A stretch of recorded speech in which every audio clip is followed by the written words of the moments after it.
shopping mall.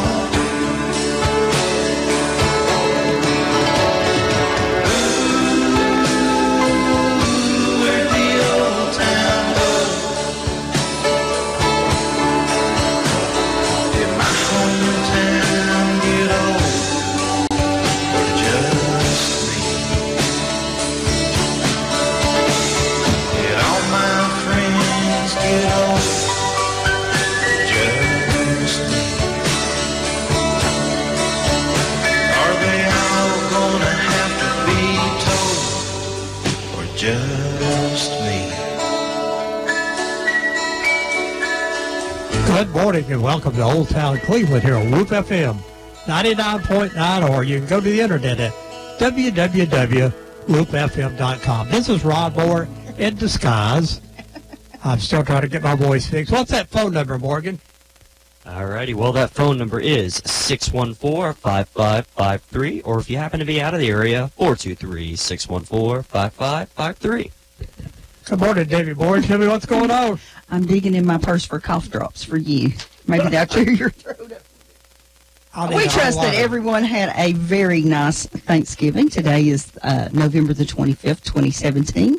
On a very beautiful, cool Saturday morning. We're glad to have you guys with us. We have two special guests in the studio here with us today that you guys always like to hear their stories. And so we're happy to have Joel Palmer and Kenneth Roark with us this morning. We're going to be talking about growing up in Prospect and McDonald and all the country parts in between. And I have some good news. What's that? All the stores that had Black Friday yesterday did not sell out, so there's still sales going on all over the country. They say Monday is the biggest day for online. Online, yeah. So, online was really big yesterday, I heard too. something yesterday might be interesting to you. Go online and fill out your shopping cart, and then do not order.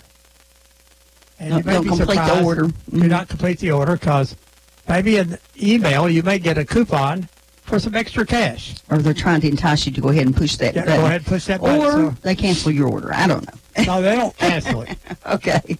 But some of them will send you actually another coupon to save another $5, $10. Mm-hmm. So try it. May work, may not. If not, go ahead and hit the order button on Monday. And So the prices will be good until you push the button? oh yeah, these are Monday's prices. Oh, Monday's prices. Okay. And the best deal for toys will begin soon, and clothes will be towards the end of the year. I have a dump truck load of toys at my house that somebody needs to go get.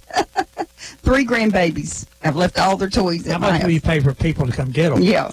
Well, seriously. It looks, by the end of Thanksgiving, my house looked like Toys R Us had exploded in it, but that's Every okay. day the grandkids come over, which we love, though. Yes. Kenneth and Joel's been frequent guests of ours over the years, and always have more and more stories. Mm-hmm. Joel, something I asked back at 9:30, we broke in and told people that what was happening today, and we said when it comes to the area prospect, if you say the names Sherlands and Withrows, what does that all have in common there? Well, for years, there was a lot of Sherlands and Withrows in that particular area. There's still several around. And the Sherlands, I had a cousin, Herbert, was in the grocery business. He worked with several different stores around town and had his own little store in one or two places around. And the Withrows, I'd identify that with wood and lumber and sawmills and logging and slabs and What sports did they play? Oh, my, they played fast pitch softball back years ago. That was a big sport, and the community teams around in the area were really good. And they had teams in the Prospect area, Hopewell, Eureka, all around. And I remember when I was just a little guy, my dad would take me, and we'd go on a Sunday afternoon to different areas and watch some of those games. Well, you know, it seemed like the Prospect was all Charlottes, all Withrows, except for Max Shelton. Well, there. I think Max is the only non-Sterling Withrow not out there. Yeah, the Shelton was a big name, and also the Tinsley name. Oh, yeah. Oh, yeah. Big in that area. Oh, I know. Remember Glenn Tinsley real well. Growing up, my dad was coach of Collins Manufacturing for years and years, and Glenn Tinsley was center fielder, and a guy named Barefoot Harden come out of Polk County. My dad hired him today. He graduated from Polk County High School to play left field for Collins Manufacturing. Yeah. Glenn had the grocery store there Yep. in Prospect for many, many years. My cousin, Herbert Sherlin, operated that store some also. That's when they used to have neighborhood stores. What kind of neighborhood stores were down there in McDonald when you were growing up? Parker. That's about the only one we had. We ain't got you here yet. We had, You're fine. He's just keep talking, Kenneth. that's the only stores we had was Parker. There's two brothers there on Burger. Here, change microphones, Welcome to Blue. Okay, Katie. Yeah, we can. Yeah, we're working now. Okay. Try this one again. All right. Okay. Did we bang around enough? All right. Does that got it? What? Talk again real quick. Go ahead, keep talking again. Okay. We're good. We're good. Got it? Welcome to Loop Radio. Low voltage radio is we're at first. You got to push one of these red buttons somewhere around here. Too many buttons pushed. Yeah. The stores in McDonald, we had the Parkers. They was two brothers, Earl and Virgil Parker. They had the grocery store in McDonald. And that's the only two stores we had. And then there's one after the old Parker store burnt, and then Earl went out. They built a little store across the road there, and they just sort of individuals moved in and out that store. It never was established too much. Is that Dale Allen's family, the Parkers? Yes. Well, I don't know. I'm sorry. The what now? Dale Allen's family had. Neil Allen's family had a store. His The mother's Allen family. store's down in Black Fox. Yeah. Yeah. Black Fox, Yeah. okay. That's- And Osmond's store. Yeah. And Allen's store was down in Black Fox. Well, now, Yeah. Well, no, but his was wasn't Allen, though.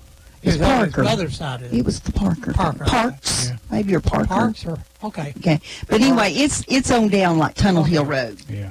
Parks. Well, let me ask you this. In this great little book about McDonald and the Everruns, it talks about the Tucker Springs Depot. Right. And it said that there was a store there also. Do you remember in your lifetime that store being there? No. I don't remember anything about Tucker Springs. No. Was the depot gone by the time you remember? all that was gone. All I remember in my lifetime, like the old Lauderback Hotel up on White Oak Mountain. Yeah, we will talk about that in a minute. And it was still pretty good shape, when I was a young kid. Yeah, and it burned till the 70s or Yeah. something. Yeah. We found, help me with his name, Ron, who gave us all those pictures from the McCulley family. We'll think of it here in a minute. Anyway, we got a bunch of pictures out of Dr. McCulley's family. Once the family got everything they wanted, well, it was just Yeah. going to the dumpster. Yeah. And they called and said, would you please come get this stuff? Well, of course, we went. There's handwritten letters in there from 1870s and that kind of stuff. And there's just junk, and then there's Yeah. good stuff. And matter of fact, I spent a lot of time yesterday sorting through that kind of stuff. And there was a postcard in there that had the Tucker Springs Depot and the Tucker Springs Hotel all visible on the same postcard. I had never seen that before. And we were just really, the quality of the postcard is pretty poor, but it must have been 1900. Yeah. And so we was really excited about that. Yeah. Yeah, there's actually, from the depot, there's a little road going up to The hotel. Springs Resort. And there's the white picket fence going up there with it, too. Yeah. Which I'd never seen anything like that. But Yeah. I saw those pictures, but I don't. Oh yeah, had you ever seen it all in one picture before? I had seen Mr. Beatty's. I think my wife's got a picture of that. Okay, well, And some of her history. I would stuff. think so. I would think it might be a common picture, but Yeah. we had never seen it. And I can't recall, but it seemed like there was somebody in the community in that picture whenever they Cletus Beatty. Bailey, yeah. Beatty or Bailey? Bailey. Bailey. There's a little boy, a close-up of him somewhere with the Tucker Springs. Philip Newman. Philip Newman's the one that called me and said, Debbie, I don't want this to go to the dumpster, so it's piled up on our pool table. Okay. But I'm sorting through it, and I'm going to take a lot of the stuff to the history branch at the library to make sure that everybody gets to see it. And then I was related through marriage to the McCaulays, and so the things about the meal I'm going to keep. I'm going to make her copies of them, the library copies of those, but I'm going to keep the originals of that. Yeah. Doyle, do you consider yourself Prospect or McDonald? You sort of were in the middle, aren't you? Well, I was sort of on the north side of McDonald. The route where I live is the McDonald route. But now I didn't go to Prospect School, but my mother attended Prospect when she was a young lady. And my younger brother, Leroy, he went through Prospect. And before we leave the stores, let me mention that for a little while, my granddad had a little store right at the entrance to Prospect Elementary School. He owned the property where the Tri-State Exhibition Center is, but he sold that out and moved out to Prospect. And he had a little store, and I'm not sure how long he operated it. And he had an accident. He was burned and passed away, and after that the family closed the store down. But I don't know where he got the idea that he wanted to be in the store business. He had been a sawmiller and a bus driver and a real strong church person, and all of a sudden he was out at Prospect with a little grocery store. Well, it was warmer all the time. And and met all the community in the store, you know. And out there along Harrison Pike, there's a convenience market out there now, but before it was built in the location it is now, the Ballinger family started that store. Oh, I didn't know that. Oh, yeah. It was in another little building on the right before you get to where it presently is.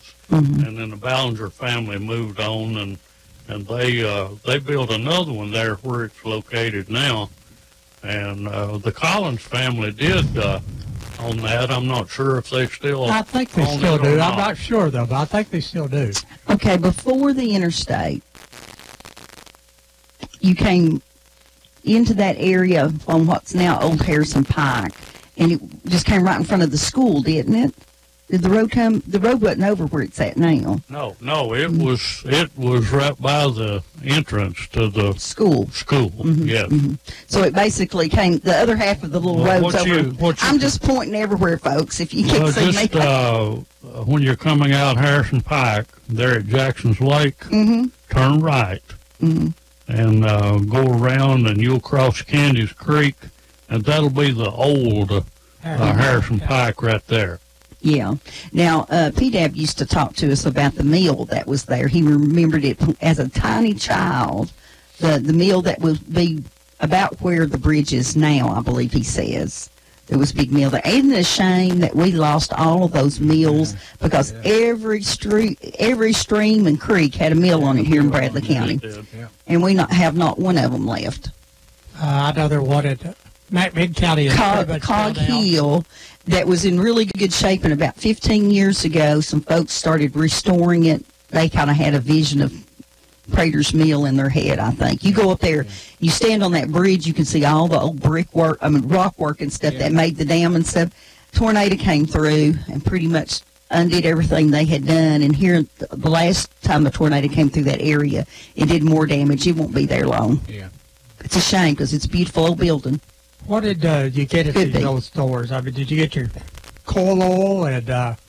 Did you buy with money or did you trade? They had kerosene, they had feed, they had bran, they called it, and that was just a waste Yeah, product shorts. from Overton Milling Yeah, Company, shorts. milling company. Yeah, sure. And you buy it in 100-pound bags, and most people was using that for hog feed, and they'd put a little in the trough or pan or something when they were milking the cow, Yeah, just to get her in and keep her consoled while they were milking her. That's what we used to milk our cow with, was shorts and bran. It didn't Now, have what are much protein, shorts? but it was a filler. It's just a byproduct off of grain. Yeah, It's just clean. where they clean off the Yeah, ends or something. Okay. Yeah, Okay. from the Cleveland Milling Company. Yeah. Mm-hmm. That later become Velvo. Yes. So Well, now, they put out Velvo flour how in the, 25-pound bags. so did they get all their grain from here locally to process that, or did they have to ship in grains? I can't give you a specific answer, but I believe that grain was from Midwest. It was. It was shipped in. Came in on that train. Yeah, 'cause Left here on that train. the railroad through McDonald grew a lot of wheat, Yeah. and it's being delivered. But now, all these wheat farmers in Bradley County are selling to them a lot. Are they? Yeah, we've Yeah. noticed we come along, we go, hey, that's not soybean. What is that? And it's some kind of wheat. Yeah. Yeah, they're taking. Do they Yeah, grow we winter got- wheat here? Huh? They grow winter wheat. Yeah. Winter yeah, wheat. Yeah. Mhm. Some of the farmers are using wheat or rye for a supplement to their hay in the wintertime. Yeah. It's, Oh, were you not tickled with the hay products this year? The production of the hay. I was so tickled for the Good farmers year. after last Yeah, year That's right. when I knew that they were suffering. The Yeah. ponds were drying up and the hay was not producing, and it just was pitiful around here. Yeah, it was a different answer this year on Yeah, that. They said, yeah. Oh, you tried to give me field to cut off or something. He said, I got more hay than I can fool with now. That's well, I think they got 3 good cuttings Yeah. off of it yeah. this year, which is Yeah, certain types of hay. Yeah, there's 3 good I cuttings. think the year before last they got 1, and then pretty much it went away. Yeah, we did. I guess. So at the stores you could get processed Sugar. flour and sugar and coffee. Yeah, and pinto beans would come in a loose box. In a box. Oh, you dipped In a out. box, How much? you just dip dipped them out. up what you wanted. And not only that, this is a story, and I remember this well. The Parkers had this little white dog in their store, and that little dog slept in those beans. Hey, it didn't bother people. They still come in and got their beans because they washed them anyway. I mean, that's the difference. That's the difference then and today. Those beans are pre-soaked. Yeah, yeah.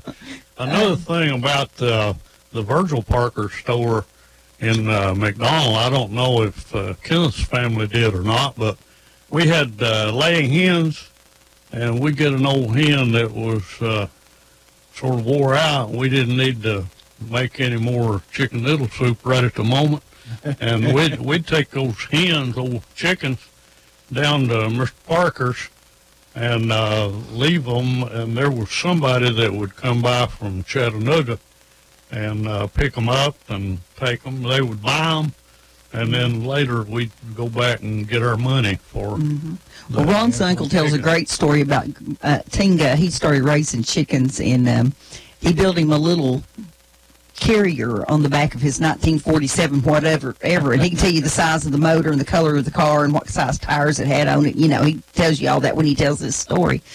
But on Saturdays, he would bring his live chickens up here and sell them to the Cherokee Hotel. Right, yeah. Just pull in the back, and the chef would come out and pick out what he wanted out of them, and he just left them there. Yeah. And there was some grocery store downtown, too, that he sold to. So did you raise all of you raise hogs? Yeah. If you wanted to eat. We always had we had a hog or two, and usually around Thanksgiving we'd have some hog killing weather. That's It doesn't right. seem cold enough now. Recently, it's not been cold enough. That's when we always killed our hogs. Yeah. Whenever Because Like Dad Thanksgiving. get off from work, for Thanksgiving, we'd kill 2 hogs and a beef. And that was a hard, Now, how did that you- was a hard 2 days work. Yeah. How did you preserve that? Well, the hog, we cured it, salt cured. The beef, we had a freezer, Or did you have a freezer Yeah, we then? had a freezer later on, so We never did dry any beef or anything. Well, on the time we did our beef, we froze it. I bet you used every part of it too, didn't you? Yeah, you pretty much everything but the grunt. Yeah, You know, yeah, that whooped up you- that pig. you You didn't throw cleaned- nothing away. You cleaned it because you made hamburger or ground that up by hand. You know, we had one of the little hand grinders, and that's what we made our sausage and hamburger and By the end everything. of the day, that handle got tough, didn't it? Oh, yeah. Ooh, and rendered in Yeah. that lard. What about, did you can your sausage? No, we smoked some, and yeah, my grandma used to can. You turned it sausage. upside down. Yeah, my grandma did, but we never did can too much sausage because we had a freezer, you know, pretty much. Time I was 9 years old or something, we had a freezer, and we froze our sausage.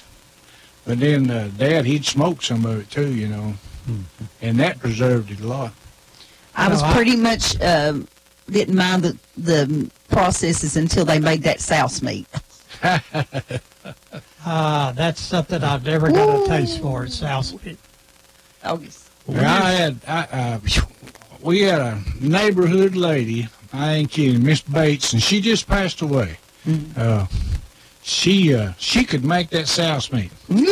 And I remember me and my dad going down and helping her husband, and it was Dad's friend, you know, Mr. Bates was, and they worked at Western Union together for quite a few years, and we went down and helped him kill his hog one year, and boy, she came out there, and there wasn't nothing left but the bone on that head. Yeah, got it all. What's your dad do at Western Union? Did he work at Western Union and McDonald? No, Western Union Telegraph Company in Chattanooga. Alrighty, I'm folks. sorry. Alright, Wait. fine. Folks, you're listening to Old Town Cleveland here on Whoop 99.9 FM, or you can go to the internet at www.whoopfm.com. The phone lines are open now, and you can call us here at 614-5553, or if you happen to be out of the area, 423-614-5553. All right. And so where did your dad work at? What did he do at Western Union Telegraph Company. It's where they built all these boxes to put these controls and Okay. telegraph work. And he was a fit-up man. He was done for the welders. He'd do all the work. And where was it in Chattanooga or Yeah, Cleveland? Chattanooga. That is Yeah. amazing. I had not and heard then that they before. shut down in Chattanooga and moved to Allentown, Pennsylvania. And some of the men in McDonald that worked there went with him, but he didn't go. He stayed and chose to stay and farm. Yeah, it's kind of cold up there in Pennsylvania. Well, he sort of like me. He never did want to leave the farm anyway. So how long's your family been on that farm? Since 1929. 1929. Moved from Silverdale up there. Okay. And how long had they been at Silverdale? Forever. Yeah, that's when I think that's when most of them were born, Silverdale. There's row arcs that was in James County, and then there were row arcs up in Georgetown. Yeah. Yeah. And in Birchwood. Yeah, Birchwood. Yeah. Yeah. Needless to say, all the row arcs in McDonald are related. All of them, yeah. Yeah, I thought Every they last might one be. of them. Joel, you said you didn't go to Prospect, so where did you go to school? Well, I went to Old Moores Elementary. Moores Elementary was located, actually it's where Bancroft Road tees into Harrison Pike at the present time. But when I was going to school there, the Harrison Pike, or Old Bancroft Road, curved around and went down across the field by the side of where the row of houses is located now. And it was a little country school. We had it was 3 rooms. We had 2 classrooms and a cafeteria. And in what we call the big room, that's where the 5th, 6th, 7th, and 8th graders attended, and we had a stage in it. We had a big blackboard all the way across the front of the big room, and then there was a divide between the 2 rooms that would actually go up into the attic, and you could open that up, and it'd be like one large room. So when we had special occasions, a school play or a community meeting or something, they would raise that, and more people could get in and be able to see the stage. Mm-hmm. And we had early on the desks were the fold-up kind that were actually fastened to the floor, and we had about 4 or 5 rows in each room. And in the cafeteria, we had, 3 or 4 rows of tables that were just made out of 2x4s and wood, and probably had linoleum on the top of them. And we had hot lunches, and just a nice country school. And some of my early teachers there, I had Mrs. Denton Ashley when I was in the lower grades. And actually, when I started, Ron, we had the primer. I went in the primer, so I spent 5 years in that little room, we called it. And then the year after I was in the primer, they did away with it and started with first grade. Yeah, I started to say they would be like kindergarten. Yes. Yeah. And so I spent a few years there with Mrs. Ashley, and we had a Miss Irene Holder.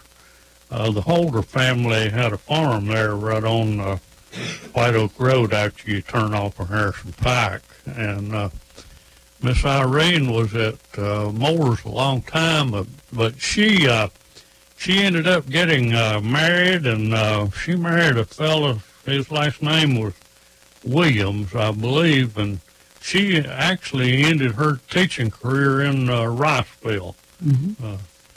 And then I had Miss Barber, Mrs.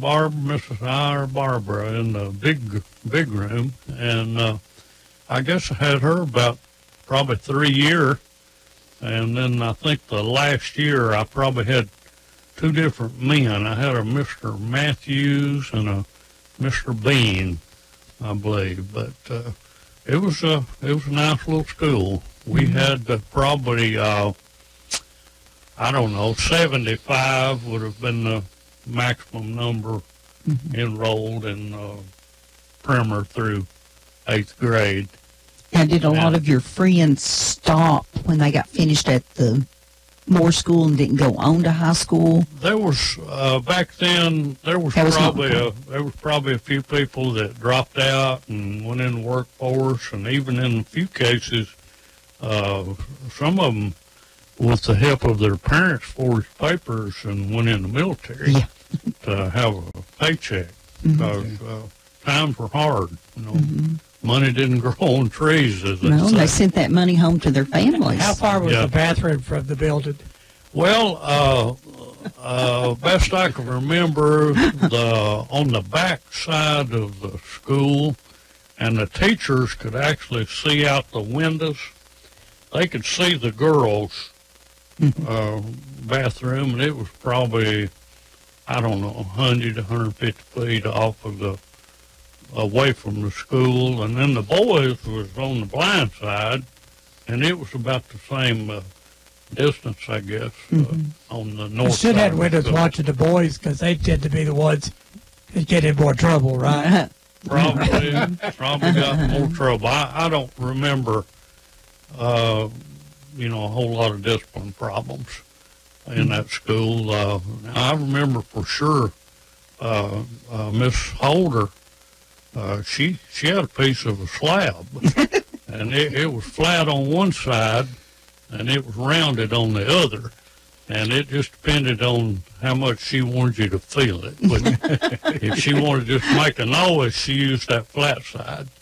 But if she wanted you to feel it, she used the she wanted you to remember other it. side. Who were some of your friends there that you went to school with? Oh, I had some wonderful friends, and matter of fact, Herbert Lackey. You all know Herbert. Oh, yeah. I started my Thanksgiving day off with his family.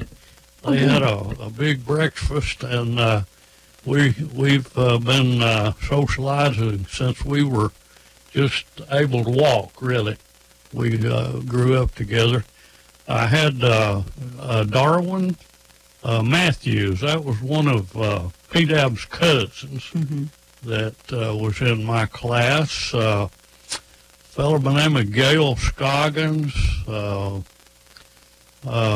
Faye Beatty.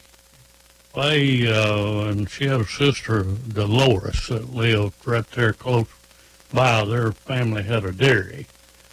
And there was some of the Lane family that lived in the mountains. And the odd thing about this is I was related to a lot of those people and didn't know it. You know, at one time, probably 75% of the people in the school, I was related to blood kin.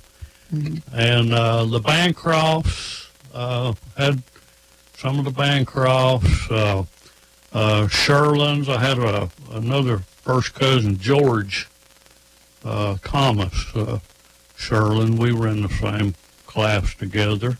Benny Triplett went there, didn't he? Who? Benny Triplett. Benny Triplett was in the orphanage, and he attended Moore's Elementary, and I guess that was before I started the Moores, and they had moved the orphanage home over on Lee Highway at that time. But yes, he went there. So the orphanage, a lot of people don't realize that the orphanage started out where Herbert Lackey lives now. Yeah, on that farm. Yes, it was on that farm. And matter of fact, if you look on the Bradley County maps, it'll say that's Orphan Ridge. And then at some point in time, US 11 came through about 1935-ish, somewhere in there, and they felt like they needed to be, or somehow they got over here on the highway, and later became Bachman Home. There was a McMillan family, I believe. No, not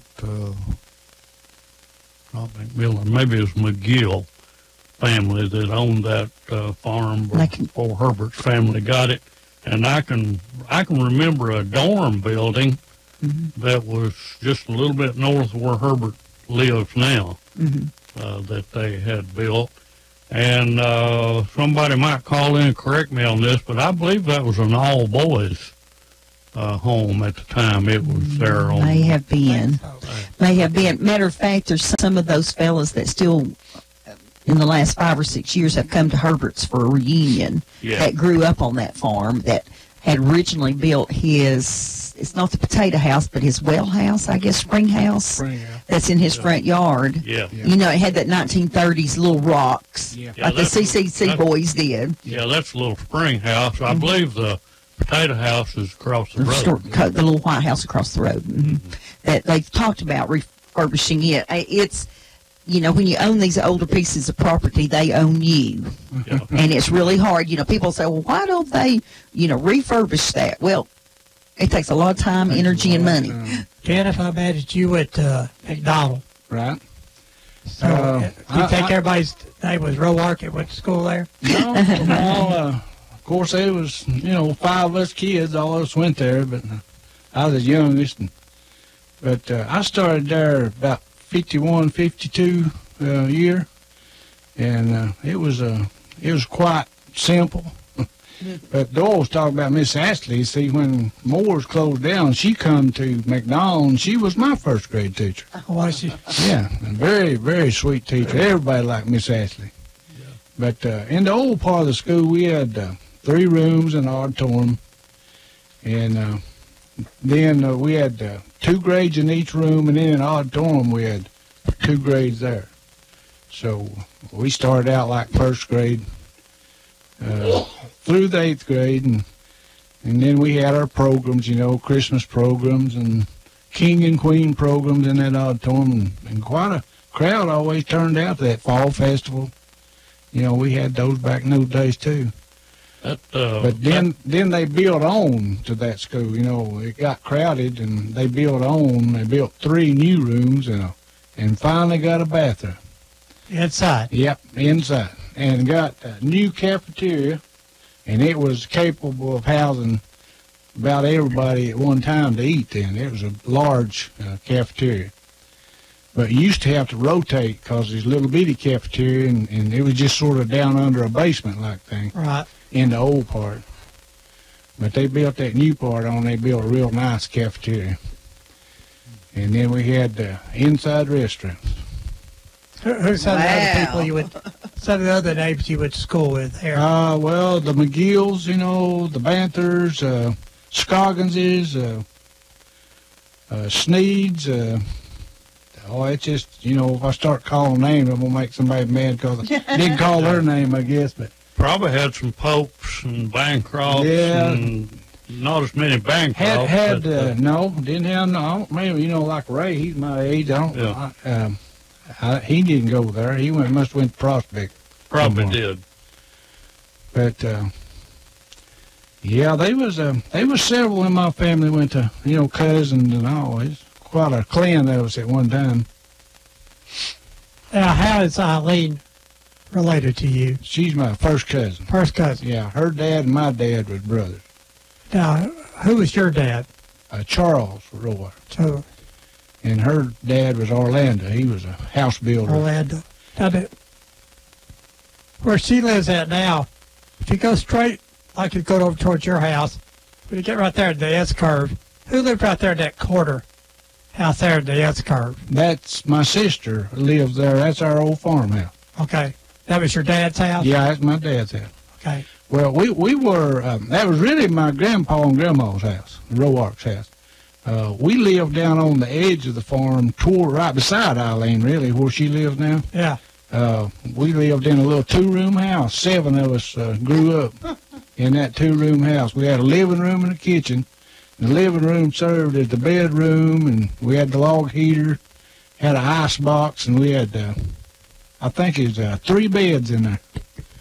And a regular-sized bed and a little small bed was slid together, and us 5 kids slept in that. And then Mom and Dad slept in a regular bed just at the foot of our bed. We got to know each other pretty well. Yeah, we did. but we didn't spend much time in the house because we was outside, you know, farming. Because we farmed. My dad farmed that farm, you know.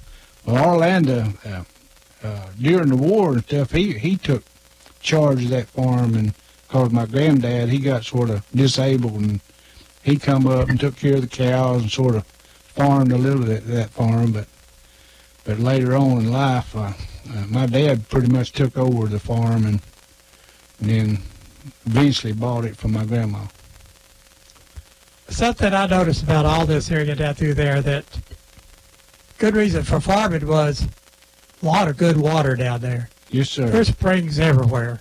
Yep. Through there, I know, particularly on your property down there, there's springs run all along. Yeah, on the lower end of our farm there, along Brimer Creek, there's 7 springs in that meadow, around in that meadow area there. One of them's a mineral spring. Others are pretty much just regular water and got quite high content of calcium. Like when you wash your car, you know, and it dries, it'll leave a white spot. So it's got, but this particular spring got a lot of minerals. You can take pH of those springs, and this one, I guess, has to have minerals because the pH is up close to 7 on that spring, and the others is around 5, 6. So all good drinking water? Oh, yeah, all of them, yeah. My sister gets her water. We used to get it out of a little spring just real close to our old farmhouse. And the creek would always get up over it, and we couldn't have water as long as the creek's up because it'd pull it up in the line, you know, if the pump come on. That's when we had running water, but we used to carry it when we was in the little 2-room house. We carried water all the way from that bridge on Brimer Creek down to our little house. We even washed water. We took 2 tubs up on the spring branch and had an old washing machine, old wringer type washing machine, no electric on it. And my mama would wring those clothes out after she washed them through that old thing. A lot of times she wouldn't even wring them out. She just hung them up on the clothesline. Right across the hill over at the McDonald, there's all kind of water over there. There iron water and Yeah, like up at the old Lauderback Motel, hotel, there was 3 kinds up there. There's sulfur and then the normal water and and iron water. And boy, those 2 sulfur and iron water, they were really yellow coming out of that mountain.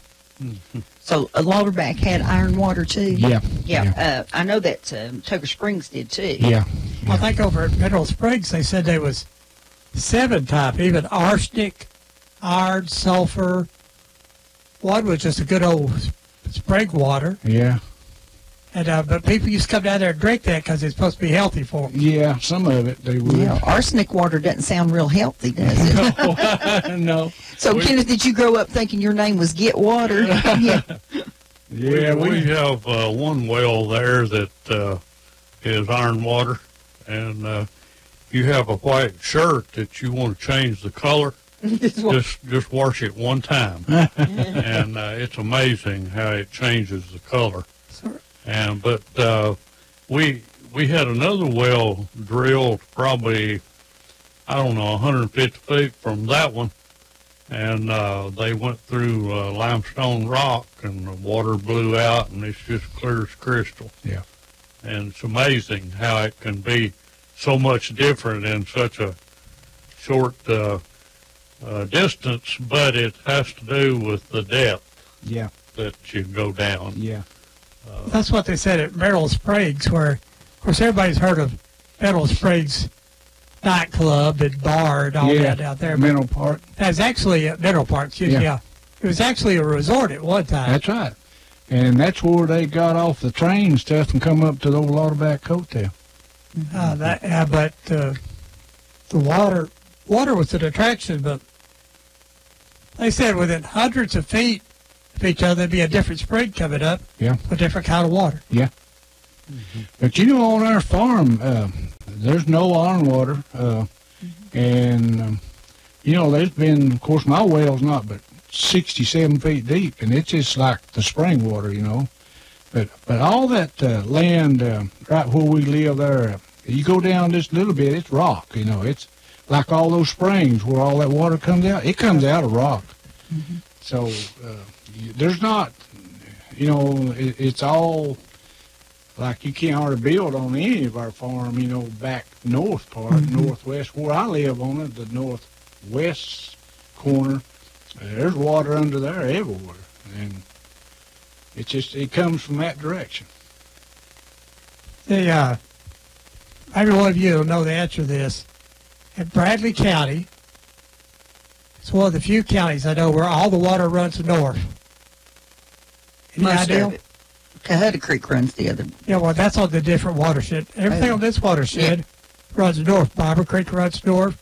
Candy Creek, Drum Gould, Mouse Creek, everything runs north. Any reason why? Well, Barber Creek sort of runs east.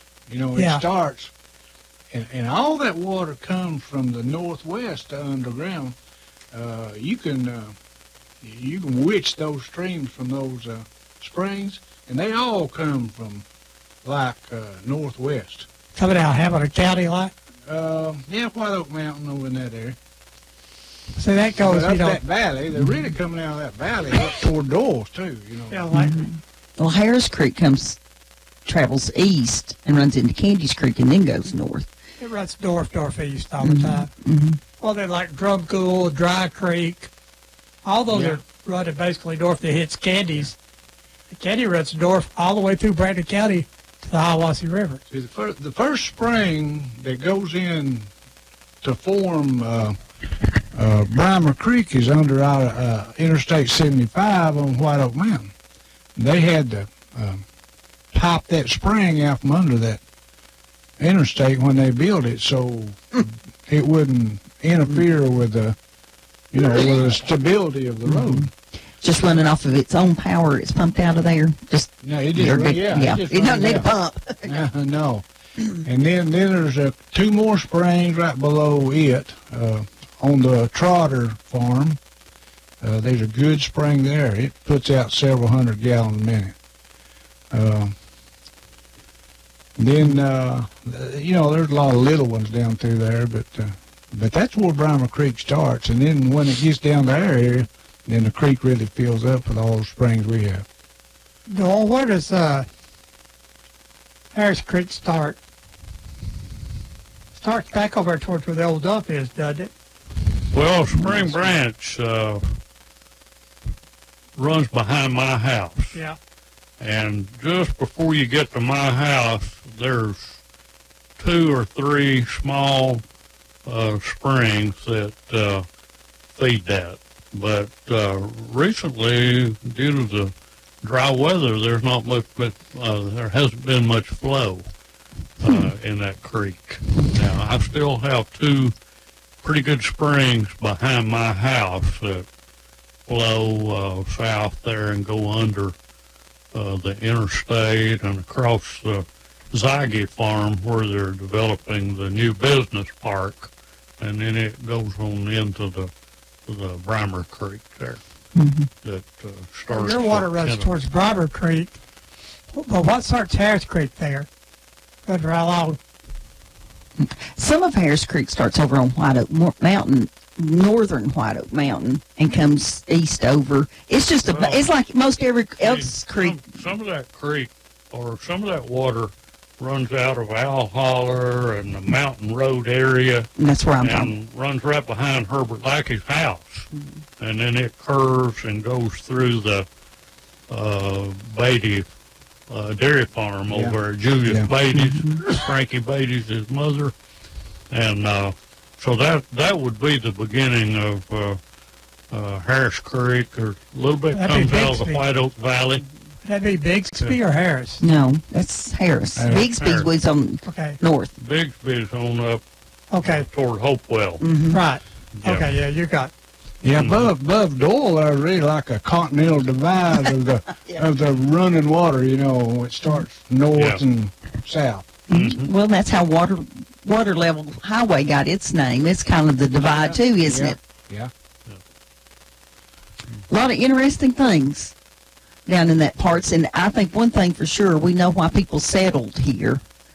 It's because of all this good water we have. But in my Cherokee book that I just put out a month or so ago, it talks about some geologists came through in the 1700s, late 1700s, and was talking about the Indians soaking in the iron springs because it was good for ulcers on your skin and it was healthy water. And he said it was the old road. It was the main road from Chattanooga to the new little town called Cleveland. He had to be at Tucker Springs. Yeah. He had because that's the old road. Yeah. Yeah. That was on the Yeah. So that was before Lee Highway, a long time before Lee Highway. So I always thought that was interesting that he said the natives had their water in holes too. Do you, if you guys remember the Boring boys who killed the sheriff? Boring. Yeah. Tell us that story. That's before your time, wasn't it? Well, but y'all heard the story. That was really more before my time. I've heard people talk about it, and I think that occurred over there next to the interstate on I don't know, McGill's. There next to Walter McGill's. And I guess the sheriff was out there chasing those moonshiners. Yeah, because they used to do a lot of moonshine on that. They did a lot of moonshining. Those creeks made good water. I mean, those springs made good whiskey. Excellent whiskey. And just across the ridge from it over there was Owl Holler, and they did some moonshining over there because I remember bird hunting with my Uncle John Paul in later years when that was just sagegrass and briars, and there was remnants of some of the old stills that they had destroyed, tore up, and that's what brought all that on. And also, up on the mountain road, there was some property back there on the back side, and there was some remnants of somebody told us there were still some old seals out in that area. Yeah, lady who built a house back in there and said, up on the hill, there's 3 remnants of those steel. Well, as long as there's no smoke, it's okay. Mr. Robert Easterly used to talk about there were still 3 big burned out spots over there next to Candy's Creek, close to his house, where moonshine had been made. Yeah. Not on his property, but on the, I think maybe I don't know if it was the Stones or the Sloans. The boys had been making moonshine, and Israel Spiff, which was the sheriff, went to catch up with them and got himself shot. Yeah. Yeah. Those boys, they steal some of the. That family. That family lived in McDonald, but the last one I knew that was in, like, I guess it's like Worth family or some Worth boys. That family lived down on South McDonald Road down there. But there's something real strange about South McDonald Road. To me, it looks like a road that had gotten chopped up by the railroad and by Lee Highway or something, because you get down in there and it's running parallel with roads, and something crazy's about it. I don't when know. you first turn on South McDonald Road, you gotta go right beside the railroad, and then you turn across the railroad, and then you go to a split, and it's a Sim Goodwin Road goes on down toward Chattanooga. And sometimes they call it Old Chattanooga Pike and that kind of name, but then South McDonald Road, it'll go to the left, and then it goes down into the Hamilton County line. Yeah, I've just been. And goes on down toward Collegedale. We go down and visit the children that live at Black Fox or go to school at Black Fox, and every now and then I get a sign that down in that area, and it doesn't make any sense to me. It's not like laid out like modern roads, and I'm thinking this must be some old roads. Because I can get lost real fast. All right, Joel, tell us where Ball Springs was. Ball Springs Resort. Well, if you go out Harrison Pike, before you get to Hamilton County, there's going to be an intersection, and Mountain Road will lead off to the right. And there, just before you get to that intersection where Mountain Road leads off to the right, the Ball Springs was there on the left. And at one time, the Engel family owned that, and they had a nice farmhouse there, and they had a little row of cabins along the driveway. And between the end of the last cabin and the old farmhouse, they had a little pavilion-like built across the creek. And people would go there for different kinds of activities. They had square dances. They had meetings, picnics. Little dance hall over there. Little dance hall. And when I was going to Moores to elementary school, that was one of the big events at the end of the school year. We would walk up the country road to that little pavilion and have a picnic. And that was a big deal. And I never really discussed this with my mother and dad, but I think that they might have lived in one of those little cabins for just a little while, just briefly right after they first married. And those cabins were still around in the 1960s? They were there, and I don't know why they didn't keep them up. I don't know, because they actually filmed part of the movie Wild River there. The part where the guy's pushing the button and seeing electricity first. Well, look at that. Yeah, they moved the Engel family out to the Cherokee Hotel, and they lived in the Cherokee Hotel for a few days. I don't know just how long, while they filmed the movie. They had Montgomery Clift and Joanne Fleet and some of the Lee Remick, some of those stars were here in town during that time. And I was in school at Tennessee Tech, when that was going on. But I knew that they did move them out and used it for the part of the movie set. It says in this little book here that people come from all over the country to spend time in these cabins. Yeah, or at all the yeah. other resorts we had too, Yeah. that's right. because of the mineral water. Yeah. There was a little spring. You go across the creek, and it was just in the rock bluff. Yeah. Little springer, and you could dip up a bucket or two, take it with you, or just get you a drink if you wanted to. Yeah, there was enormous amount of families, like on the weekend would go up there and have a picnic. I remember those. And we see often these pictures of everybody out on a Sunday afternoon sitting by the spring getting their picture made, and it's hard to tell one spring from the other because Waterville, where the golf course is now, once was a big lake there.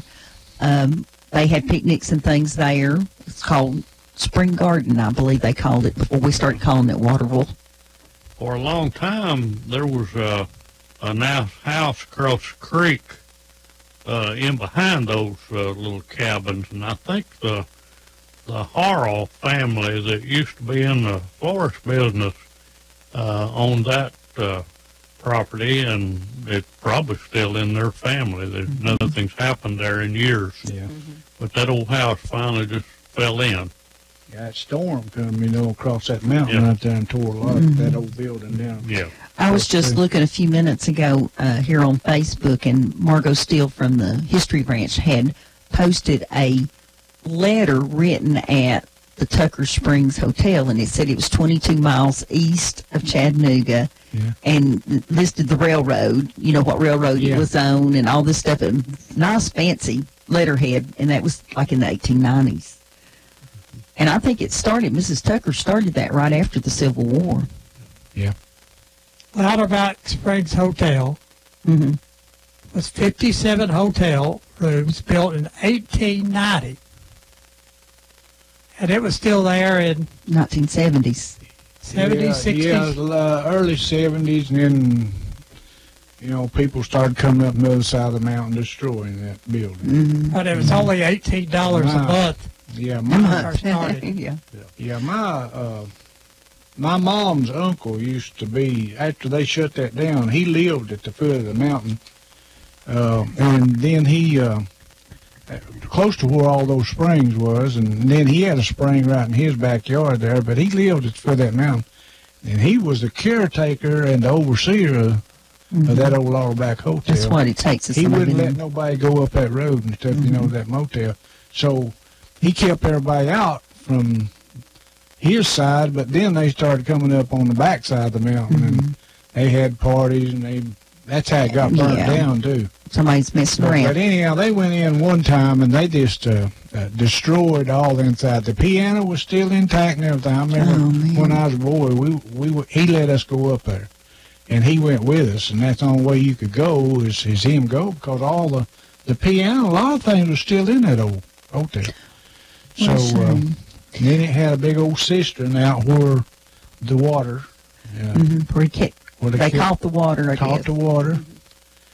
I think maybe it's in this little book, it talks about a Mr. Rucker, I think, that delivered milk. I think it was this resort, and he couldn't drive his truck up the hill because they didn't have fuel pumps then. Yeah. And so he'd have to turn around and back his truck up the hill so the gasoline would come to the engine. Well, it looks like... you just do what you have to do, right? Yeah. Yeah. Reading that says that the Louderbacks were involved in it, but those Everharts had married into the Louderbacks. Yeah. It looked like all the way through they read it, it was owned by somebody in the Louderback family. Owned that all the way till it burned, I guess. Yeah. Yeah. I think that was a Louderback, a road superintendent at one time. Or Lauderdale. Lauderdale. Yeah. Lauderdale. Okay, I got the two confused. He lived in the Charleston area, didn't he?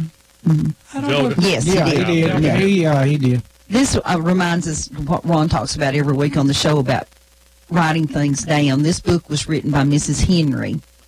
And Mrs. Henry had it just in a big, beautiful handwriting. Yeah. And when she passed, it's one of those things that might have got put up and under the bed, as Ron says. But Dr. Snell and his students at Lee University took it, typed it, made a book out of it, and that's how we all know, because there aren't very many people alive now that actually remember the heydays. Do we have a phone call? Caller, you're live on Old Town Cleveland. Good morning. Hello, this is Neil. Hey, Neil. Help us out here. What you doing, buddy? I missed the first hour. I made a round through the mountains, but I'm listening now. I'm back home. Of course, you know that I like the old resort hotels and everything. You've had a program about it before. Very interesting. Man, I have some literature on it that of course I've read over. I was just curious if you thought notify Freddie Fryer about this program. No, I didn't. I did not. Now, his family lived, or his grandmother lived next door to... Right. And Remember he said that he, as a kid, they would go up there and play in the old hotel. Almost every time I see him, he starts asking me about the old hotels and stuff, and I'm like, I think they're all gone, Freddie. Yeah. Oh, yeah. But I'm back home and I'm listening, and of course I'm enjoying it. Okay, we were talking about you earlier. Were your ears burning? We got off the track and got over into Tunnel Hill area, and we were trying to remember the names. There was Allen Store, and was it Parker or Parks? Yeah, that was Herman Allen, the one that was by the old Black Fox School. Yes. And he was my grandfather's brother's son. Okay. Allen's son. So what was the store that your grandparents ran? Okay, it was Park's store. Yeah. And if you went on down Tunnel Hill Road, where the road splits, there's a triangular shape of property there. And if you go right, you cross the ridge over into the Pine Hill community. If you go left, you go over into the Lebanon community. And the big white house that the tornado destroyed, if you go left on towards Lebanon, that's where my father was born. Yeah. And my mother's parents, of course, the old house is gone. Somebody's built, anyway, where the store was, their house sit going down up on that little rise or hill right by the store, basically across the road from it. But, Yep. Remember going down there, as a kid, and we got a nickel's allowance to spend any way we wanted to. Oh, wow. 5 cents. Rich kids. Of course, a nickel would go further back then than it does now, but... That'd get you a bag of candy then. Get you a Coca-Cola. Oh, you sure could. You sure could. But I can still kind of remember how the inside of that store smelled, But, yeah, sure did. All righty, Neil. Thanks for calling. All right. All right. Bye-bye. Hey, folks, it's time for our mid-morning break here. If my voice makes it another hour. Pat here, Morgan and Deb talk a lot more here this afternoon. Each week we play a song after our words from our sponsors called Gone Home. We dedicate this to all the people in our community that we lost this week. I don't have any names right now. Anybody have any names anybody who lost this week? No. Well, I know there were some. Sorry we don't have your name, but we dedicate this song to you called Gone Home. We'll be back here in a few minutes on Old Town Cleveland. Hello, I'm Shelley Duvall. And you're listening to WOOPLP, Cleveland, Tennessee. WOOP FM is a broadcasting service of the Traditional Music Resource Center, and we play America's original music. At Buy Here, Pay Here USA, we don't just sell cars, we buy them. Bring your car, truck, or SUV down to Buy Here, Pay Here USA, and we'll give you a free appraisal with no obligation. We pay top dollar for most cars, so before you trade in your vehicle, come see us for an appraisal. At Buy Here, Pay Here USA, we pay the most for your car. Visit Buy Here, Pay Here USA in Cleveland, Dayton, or Chattanooga, or go to buyheresellhere.com. That's buyheresellhere.com. Restrictions apply. See store for details. This is Teresa Gilbert from the Village Bake Shop in Cleveland, Tennessee. Do you have a birthday, wedding, or anniversary coming up and want that perfect cake? Need some donuts to sweeten up your co-workers? Want to surprise your sweet thing with a bag of cookies? Then come on over to the Village Bake Shop. Family operated since 1961. The Village Bake Shop is your first and last stop for fresh baked goods that will feed your sweet tooth. The Village Bake Shop located at the Village Green Town Center. The phone number here is 423-476-5179. See you soon. No dealers allowed. Jackson Catnapper, family owned and operated in Cleveland since 1933, offering the best with over 70 styles of recliners, sofas, electronic lift chairs, full living room packages. Call Mike now at 961-7239 because Jackson Catnapper now offers sales to the public every Saturday. That's right, every Saturday. From 8 in the morning to 1 in the afternoon. Or call Mike at 961-7239 or go see him every Saturday at 1911 King Edward Avenue, just across from the main plant. Jackson Catnapper, family owned and operated in Cleveland since 1933. 961-7239. No dealers allowed.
Welcome back to Old Town Cleveland here on 99.9 FM, or you can go to the internet at www.whoopfm.com. I should have specified it's Whoop 99.9 FM.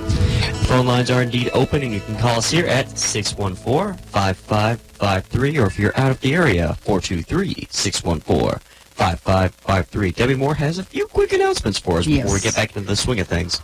Well, first of all, something very important. we need to say happy 86th birthday to our good buddy, Doc German. I believe he celebrated that big birthday yesterday, and we're glad that he is in good health and doing well.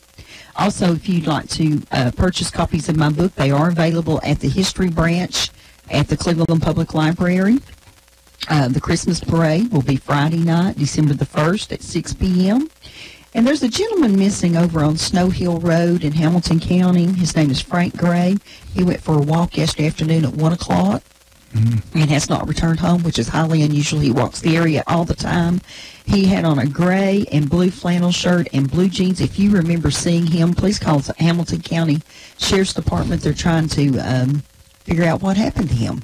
Snow Hill would run into Harrison Pike, right? Right, yes. So it's the backside of Harrison Pike for us. You They have go across White Oak Mountain. Yeah. And the main intersection over there where the convenience market is, then one road past it to the left or right would put you on Snow Hill. Yeah. So it could be a log, a have gap, or I'd be over at Kevin He Brown. apparently was he walked in that area all the time, so I'm sure people remember seeing him, but he has not been found the last I heard. Any medical problems or anything to do? No. Right. Ron, we mentioned Jody Lauderdale Yeah. a little bit ago. Let's give him credit for getting a lot of us out of the dust. He was the road superintendent, and one of his big things was they paved a lot of our county roads while he was the road superintendent. Yeah. And we'll thank him. He's gone on for his reward, but we appreciate that still. My sister's reminding me that our mom used to leave Red Clay down close to Red Clay State Park when she was a little child in a rumble seat in the back of her aunt's car and come into her Grandma Watson's house, which they lived on Tunnel Hill Road, I believe, and said that it was a big thrill to my mom as a small child to stop there at Parks' store and get her a Coca-Cola. Yeah. I remember that story. Yeah, it's a well-known store, Parks. I've heard that all my life. I remember, I can't remember the name of the little store, but the corner of Spring Place in Wildwood. Talking about getting a Coke with it. My dad would take me to a ballpark curve, a bunch of us neighborhood kids. After they played ball for 2 or 3 hours, would they drink water? No. Oh, they would. He'd hit balls at us, and we'd stop at that little store, get a grape knee-high. I thought that was the coldest, best beverage I'd ever drank in my entire life. So those little soft drink memories are really good, especially when it's 100 degrees. Yeah. And my daddy didn't believe in rest either. It was just like you practice for 2 hours. Yeah. Catch that ball with your teeth, son. There's one other. Well, everybody knows where Tucker Springs was, and it was a big hotel up on the road. Middle Park was about 23, 24 rooms, plus the cabins. Yeah.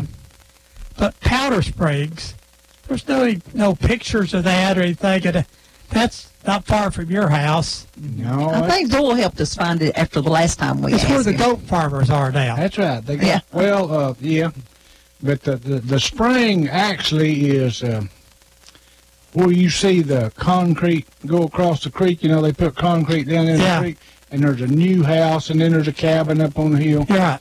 See, the old house that was there, the porch was over the top of that spring, the way I understand it there. So that spring is right on the edge of Brahma Creek. Mm-hmm. Do you guys have any idea who might have lived in that house? Would you like to know? I might have heard, but I forgot. It don't come to me today. But I had a name here a minute, Deb, I'll tell you. Okay. We like to go down there. I don't know who owns that little goat farm, but they have a wide variety of chickens, horses, and goats, and our grandbabies can see lots of animals. Yeah. And the road's usually not very busy, so we can stop and let them converse with the goats. Yeah, there's a lawyer lady owns that. That's the Hampton farm. There used to be some Hamptons on that farm when I was growing up. The property was owned by Mrs. William A. Humphreys and Mrs. Frank Humphreys, sisters. Sisters, yeah. About 1927. And later bought by her sister part land by Mrs. William Rue, who lived near the spring in 1936.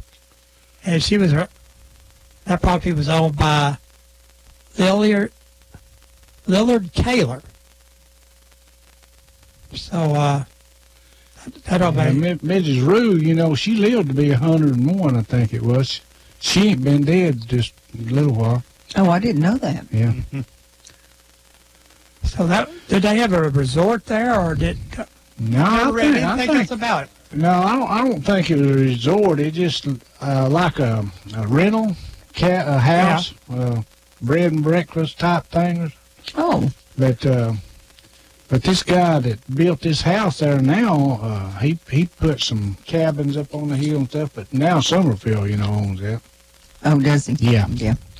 Mr. Summerfield owns a lot. Yeah. He takes good care of everything. That's right. Takes good care of it. Yeah, you got Bachman Home, you know, all that property. I just bought that recently, yeah. Daddy. Yeah. Yeah, I know. Talk with the man. He says, "Oh boy, I got more hay to mow." Well, we went on a ride with Mr. Johnson across the property, and he was showing us at Tucker Springs. That's called Tucker Springs because there's multiple springs right there against the railroad track. Yeah. And it's kind of surprising to me. I guess the railroad couldn't go anywhere else. It had to go right there. Yeah. They wouldn't have gotten so close to those springs. But are there 3 springs, Ron, or 2? No, the freshwater one's north. And one right at the foot of the hill at the railroad track, it has a rock. That's the iron one. That's where we think that's where I think that that geologist stopped and talked to the Cherokees because it ended up being William Williams's farm, and he got paid for a mineral springs. Isn't that funny? In 1836, he got paid for his troughs and his cabins that were there. So it wasn't a new idea when Miss Tucker started it in the 1860s. Well, I've got a tough question for Dole. Oh, no. He knows the answer to this one. He knows them all. So you're going to make something up because I don't know the real answer. Why do we call it prospect? Any idea? I've never heard. I've never heard, and I don't know. Maybe we have a listener that could call in and give us some tip on that. It's just been prospect as long as I've been old enough to know anything. Yeah. Well, I think it probably came from the naming of maybe a post office out there or something. They had to have a, name at some point in time. But well, that would be a person, wouldn't it? Well, sometimes it was a person, but because it changed according to who was in the White House, they got where they were naming them a name and leaving it there. I might have to ask Mitch Kinder that question. Mitch might know. Now, McDonald. But that's just my guess. I don't have any other guess. Well, they some white settler come into McDonald sort of is the ideal. I know that the fellow that was in charge of the railroad at some point in time, his name was McDonald, and they kind of think that's where that came from. Yeah, they had a little, in McDonald, we had a little depot like that in there, a little shed where they let stuff off the train.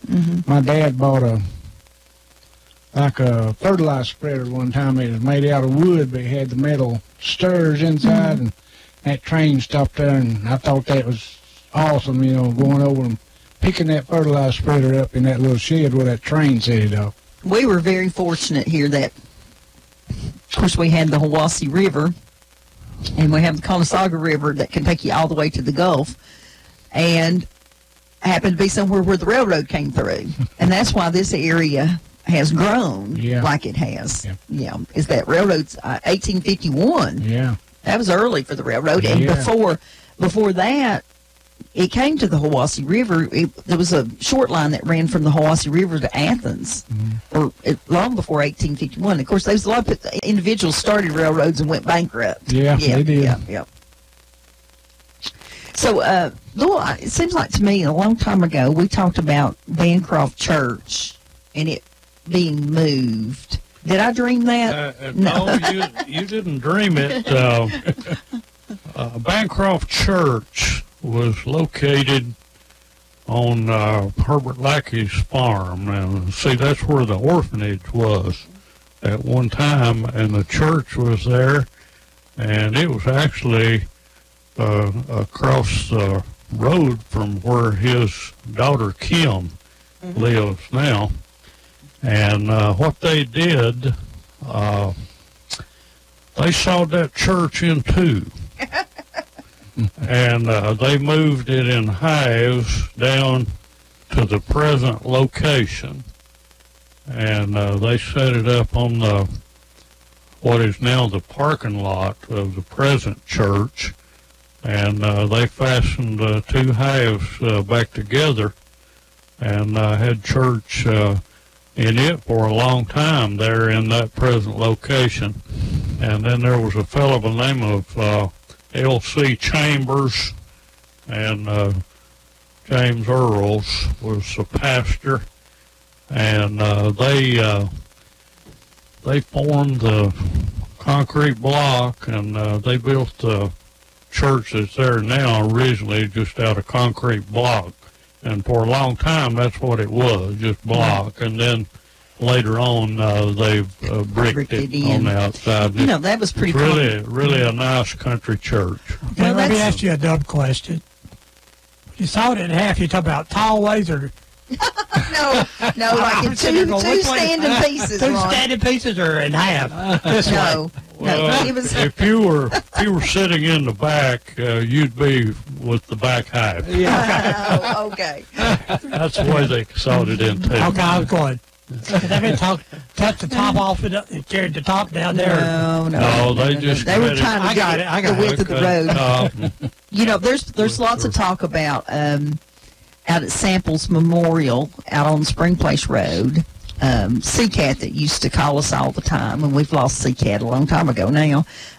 He talked about the men moving that log structure from there over to Bonerges and starting Bonerges Church. And I know that the little church over here on across from where Templeton Hill School used to be, I don't know what they call it these days, but it came all the way from down on Spring Place Road at Liberty. You go down there and Liberty's got a cemetery and no church. Yeah, well, that's what happened is the church was across the road, and at some point in time when the church quit meeting, can you imagine moving that building all the way into downtown Cleveland? Boy, they made a lot of people have a bad day, I'm sure. I got stuck behind a house not too long ago going down Spring Place Road, and there's no place to go. Ron, let me tell you one more little story, maybe two stories about mowers. Kenneth talked about community meetings, fall festivals, and so forth. We had pie suppers. Yeah. And I can remember at the pie supper, the ladies would make pies, and then they would auction them off. And normally, I guess the husband was the one that had to eventually buy it, and so he got to sit with his wife then and eat it. Yeah. But anyway, later on, after they closed the school, the county sold that property, and the Earls family bought it. And Wally Earls was one of the sons, and he and his wife, and they eventually had one child, I think. They bought that and lived in it for a while, and they actually had a little store there in the old Moore's school building. I don't remember what all they sold, but they had, drinks and pastries and candy and stuff. And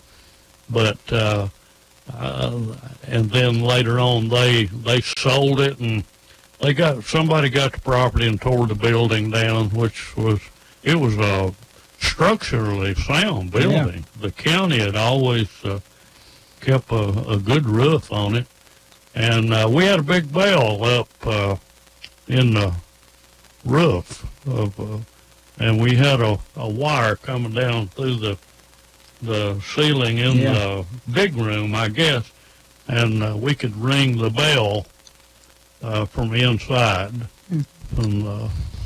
Well, you said you had hot lunches. Was there a lunch lady, or who cooked the lunch, and what kind of lunch did you have? Early on, P-Dab's grandmother, Nanny Scoggins, was number one chef. And, well, we just, back then the county had some commodities that they got, and periodically they would deliver, I guess, beans and potatoes and different kinds of food out to the school, and we'd have those homemade rolls. Boy, they were good. And give us a little butter or margarine to put on them. And yeah, we had a hot lunch. Now, McDonald, when I was in 7th and 8th grade, I got to go to the courthouse with my principal, and we loaded up her truck and in her car and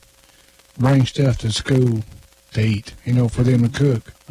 Yeah, big bags of beans and all kind of like canned peaches and all that stuff.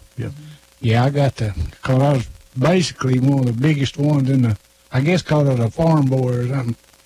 I got to eat the most of it. I got to lift those 100-pound bags up. So you didn't get to go because you was good, because you was big. Okay. Well, did Miss Hazel Taylor live down? I know that she went to Bancroft. Hazel was one of the Scoggins sisters. She's one of P-Dab's aunts, and they lived around over the community. They actually lived there in McDonald. Yeah, at one time they lived on our farm. Time. We used to visit with their family. Yeah, and our listeners love for her to tell her sorghum stories about her daddy making the sorghum. Yeah, and just the way it used to be. Because I'd say she's mid-90s now. Yeah, that press used to be there on the lawn, and it was visible where people could. See the horse hooked to it, and when they were working, yeah, they did that for years. Back when if you wanted to eat, you had to make it. That's right. That's right. You did it all. Yeah. And did you guys hunt much when you were young boys? Yeah. Yeah. Yeah, I've ate a lot of squirrel and rabbit. Yeah. Little groundhog. Ooh. Yeah, Mom, she fixed a groundhog. I remember one time. It wasn't bad. It just dark meat. I saw the other day where someone had showing a probably 100-plus-year-old pair of moccasins made out of groundhog. And I said, well, I finally know something good to do with all those groundhogs. They're digging big holes in my yard. I'll make me some shoes out of it. P-Dab and Dual argued which one time was muskrat or groundhog better. What do you think? What now? Muskrat or groundhog? Which one was better eating? I would eat... I think groundhog would be a lot better. He thought muskrat was better. I don't know. Them muskrats, every time I caught them, they smelled strong. They smelled. They had the swamp smell. Yeah. Groundhog didn't smell bad? Not the ones I ever get. No. But you can just pick a muskrat up and catch him in a trap, after he's drowned to take him home and skin him, and sell his hide. I used to do that. And those things smell just like that old swamp. Who bought hides from you? I sent them off to F.C. Taylor Fur Company. Mailed them. Did you ever sell hides? I didn't do any trapping, but we had a fellow that lived out in our community. His name was Franklin Mowry, and Franklin was one of the top trappers in the area, really. And I think he might have sold some of his through Sears. Yeah. And Franklin won several awards for having the top hides. And he walked everywhere he went. Franklin never owned a walked all the way to our house, and you're talking about 5-6 miles from where he lived. Yeah. Every day he would walk to come check those traps. What about beaver? Were there a lot of beaver down there? Now there are, but there wasn't too many back. No, there wasn't any until I'm gonna say 5 years ago. There wasn't any on our farm until about 5 years ago. Now they're everywhere. Now they're everywhere. They're scattered around. They really are. Yeah, they're up next to the interstate up there on. You going southbound on the interstate just before you get into Hamilton County. You look over to your left, there's some big fields there where Julius Beatty's been growing silage. And just below it, some big springs. and they have that dammed up, and yeah, they're very visible.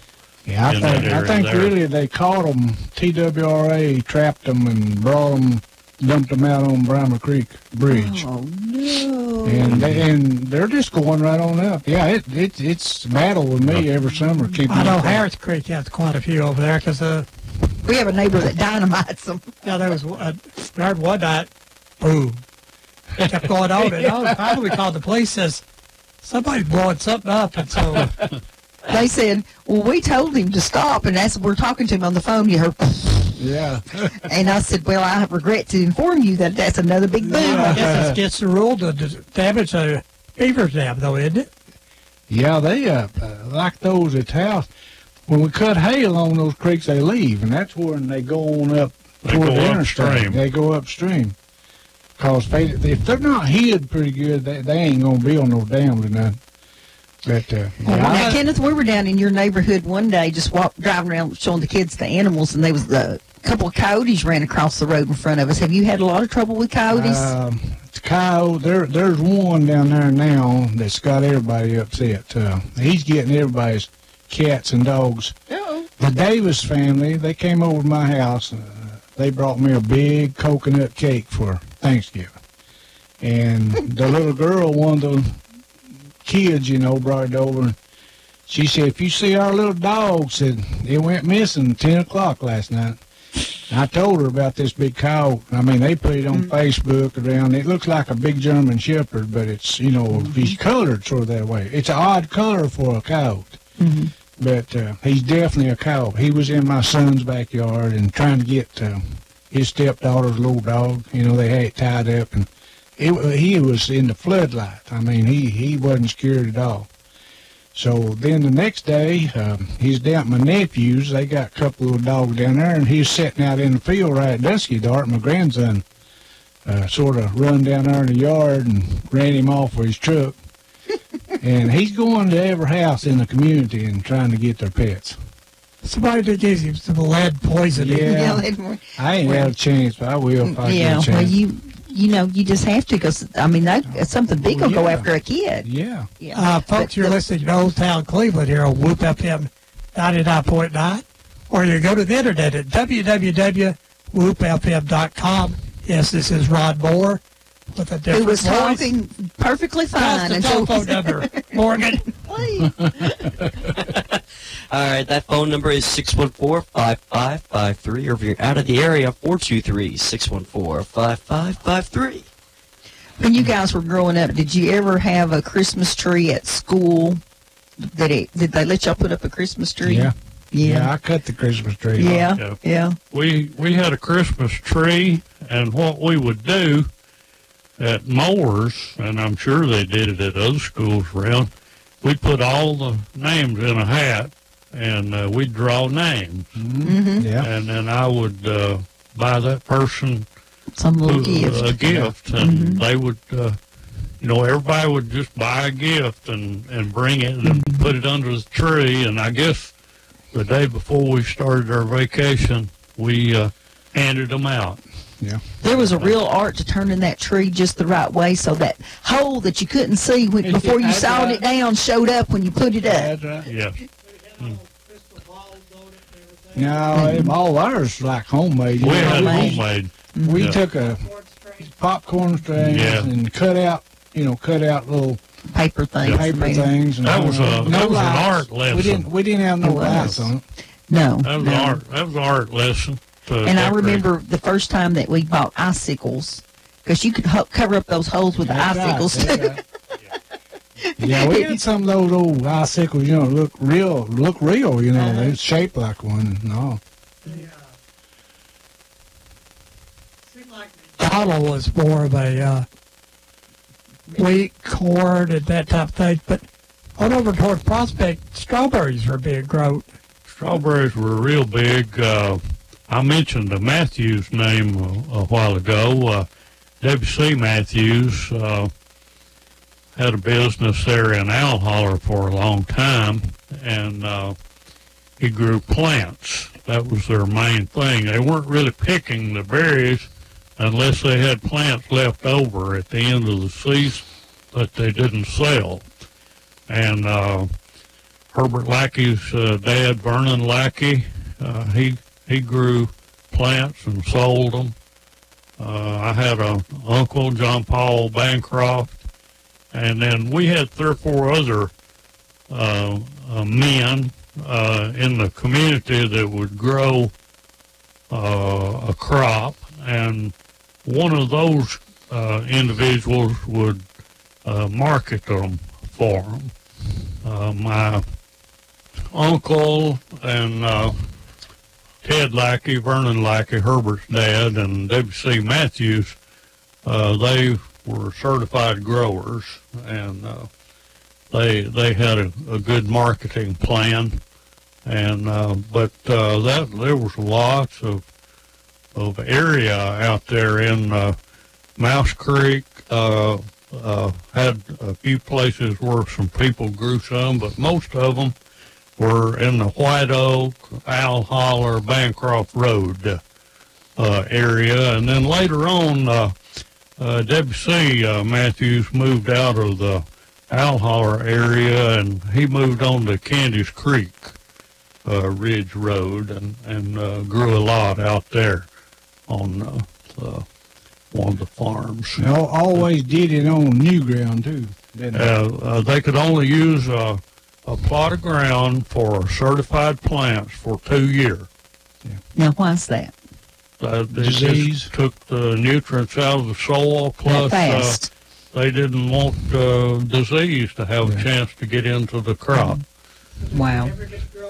Good after years, or? Well, I mean, they could grow anything on it after that, but you couldn't grow certified strawberry plants because there was a state inspector. Not to sell, you know, and you couldn't. No, there was a state inspector that would come around and inspect those crops. Yeah. And one problem I see with strawberries is that they're way down there on the ground. That's why you put them on a steep hill. You know, you don't have to bend over as far. Put them on the hillside. Yeah. So did you spend all summer clearing new ground for next year? Yeah, just about. My uncle, Bill Weathers, he was in the strawberry. I'm sorry I didn't mention Bill's name. The reason I mentioned Bill, that's the only strawberry patch in McDonald I ever known of, except our little strawberry patch we grew, you know. But we'd clear a new ground for strawberries. If you didn't say you had too much grass, you couldn't even keep the grass out of them. And new ground don't have all that many wild grass seed and stuff. Yeah. You did the strawberries for eating or eating, and I sold them. That's some of my money I made. My dad would let me tend those things, and my cousins helped me pick them, and I'd sell them, you know, like $8 a crate and stuff. Yeah. Well, Bradley County had sold a lot of strawberries and a lot of plants. Oh, yeah. Yeah. Oh, yeah, all over the world. The strawberry business was real big over in Hamilton County in the Harrison area. Also, the Lackeys and Ramseys were synonymous with the strawberry name over there. They grew. Continues to be a big strawberry grower. We don't have too many in this area right now. They must be. Well, the funny thing is they have the strawberry festival, but I think over the years the crops have died out, but they still have the strawberry festival. Because you'll go over there and there's no strawberries. Yeah, we just don't have that much virgin land. No. It's been cleared and used, and I'm not sure about the number of years it would have to grow up and have vegetation on it again before it could be used. I've never really heard. The Strawberry Festival over in Dayton, you know, those strawberry growers right above Dayton there, what's their names? Can't come to my mind right now. But they use plastic now, you know. That's how they sell all those. And that's why that Strawberry Festival in Dayton was formed, too, is because that one farmer up there grows all those strawberries, and he just rotates on his farm. But he sells them not commercially plants or nothing. It's just strawberries. Yeah, strawberries. Just berries. But there was my uncle growed 10 acres on our farm one time. Our neighbor's big old barn caught fire, and the wind was blowing out south, and it blew up into our one of our ridges, and it's pretty steep. And there was 10 acres burned off, and he came down there and cleared that 10 acres and growed strawberries there for a couple of years. Well, life gives you lemons, make lemonade, right? Yeah. You just have to come up with a different plan. Yeah. I had one uncle, Bob Sherlin, that grew some for a while. Yeah. And my Uncle John Paul would help them market their plants. So didn't that go from 1920s until about... The child labor laws came in. I think you were involved in some of the Later. board, weren't you? Yeah, strawberries. Weren't you involved in some of the strawberry boards later on? No, I wasn't on the strawberry board. I don't. I guess my Uncle John Paul and Vernon Lackey and probably J.M. Ramsey, Herbert's granddad, in the early years, he was involved with some of those crops like that, and they managed those things. They didn't. I was a little bit too young, I guess, to be in there. I noticed that went real big for 20, 30 years, and then it just sort of faded in Brazos County. Yeah. Yeah. I guess it was, there's factories open. It wasn't many people to pick the strawberries. That was the problem. That was the problem. Yeah, early 60s, I dug strawberry plants for my grandpa and grandma. That's how they made their living, working out on the strawberry farms. They got paid so much per bunch, and then they'd give me a penny or two, for digging them for them. Wow. All the way to the ground. All the way to the ground. That ground's getting farther away all the time. You sat on the ground when you dug it, or put on your knees, and with a hoe fork. You dug them with a hoe fork. They marketed them 25 to the bunch. Yeah. And pack them in containers with maybe 250 or 500 plants or 1,000. Big crates, you could get 1,000 in them. Yeah. Did you guys ever work at Tennessee Nursery? Either one of you? No, I didn't. No, I never worked out there.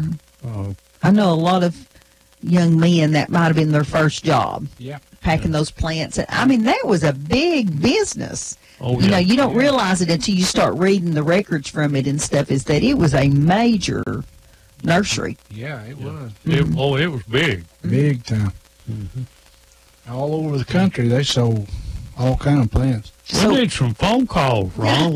We're not Push that button again. We haven't had many stories here today. Yeah. Either stuff from Turkey or they're out of town. Or they're Is just that what it listening. is?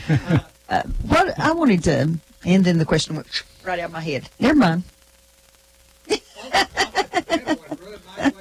Go ahead. Yeah. Both of you forgot. Well, I'll fill in the Here, blanks. jump in here. I was thinking the other day about the ice house. You remember the ice house, Kenneth? Yeah. We had a ice truck used to run through our community. Yeah. And we had a ice box on our back porch. And I don't know how often they made a delivery, but they would drive around through the community. And we had a little cardboard dial, a little clock-like. And if we weren't going to be at home, and we wanted 50 pounds or 75 or whatever, we just put that hand on 50 or 75, leave the money on top of the ice box, and the fellow that made those deliveries would put it in the box and take the money. And I remember that there was a black fella that drove that truck and made those deliveries for a long time. And, excuse me, the middle finger on his right hand. Big John Brown. Yeah. And his last name was Brown. Big John Brown. Yeah. And another thing that we had was we had a guy by the name of Johnny Shaybell. And I've told this story before, but he had a rolling store. and he would go around through the community and sell things out of his rolling store. And when I was in school there at Moores, he couldn't come up to the school, so he would come to the creek down there where the road turned up in the mountains. Yeah. And on the days that he was going to run, a teacher apparently knew when. And if we had a nickel that we could buy something, well, the teacher would let one or two of the older students take the money in the list and go down and meet the peddler and get the Well, that was a order big and deal. bring it back. That was a big deal. Johnny Shaybell. Yeah. Shaybell. Yeah, he lived in our community. They did. Yeah. Yes. Where did they get their stuff? Where did he get his stuff to sell? Well, I don't remember them growing. I mean, when I was growing up, now he had gardens and stuff. I remember that. Of course, everybody had a garden when I was growing up. Yeah. I mean, stuff that you can't grow. I guess he just, they Well, he ordered it from he somewhere. Also he had a few. He had candy and probably some pastries and Well, see, a few like things. Parker's store there in McDonald, they went to Chattanooga. They had a big truck. They went to Chattanooga every week, like on Thursday or Tuesday. And they would buy a lot of that kind of stuff for people. Because I remember some of them moonshiners, they bought sugar for them. And they'd come in their truck and get a load of sugar. We've told this story before, but we bought a piece of property down on South Lee Highway, I believe where the Sloans used to live. Yeah.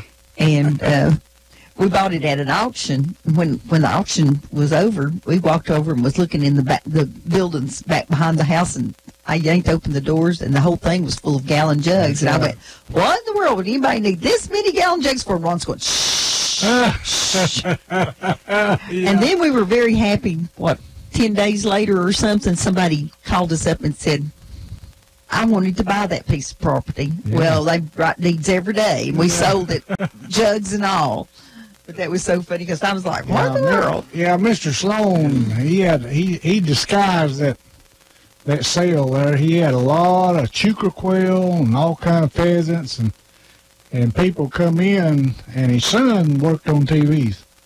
Hubert was his name. He worked on TVs. And so they didn't want none of his customers know what was going on there. So the dad, he'd take them out and show them all the birds, and they would ease on up behind the old barn, and then first thing you know, they was leaving with a few jugs. Yeah.